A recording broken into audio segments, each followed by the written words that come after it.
feja e Zotit, Kurani dhe Suneti ka zbrit për çfarë? Ka zbrit që ne të dorëzohemi dhe të bindemi. Nuk ka zbrit që ne domethënë ta përdorim për relike.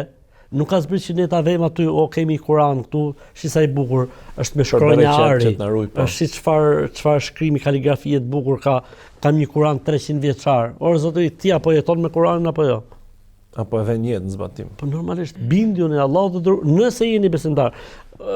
Kam zemrën e pastër, kam zemrën e bardhë, unë si duk keq njeriu. Ora zotëri, apo i bindesh Zotit apo jo? Apo i bindesh profet? Është si shembulli dikujt që thotë dëgjoj, disa e duan babin dhe mamin apo jo. Ndërkohë që nuk ngjon porositë e tyre, i kundërshton, i mërzit. Ora zotni, kur i thuaj dua, do thotë që minimalisht duhet të jesh sipas porosive të tyre.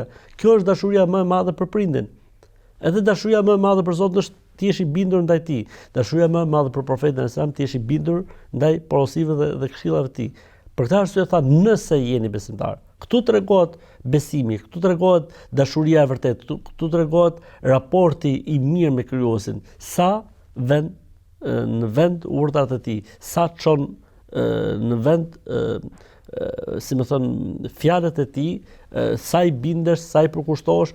Ky është treguesi i besimit, nuk është llafologjia, nuk është rrahja e gjoksit, nuk është e thënia nëpër mezhlise dhe nëpër takime, sa jam unë, sa ta dish ti sa ashtu, sa kohë po ne kemi të trashëguar, që këto nuk kanë vlerë.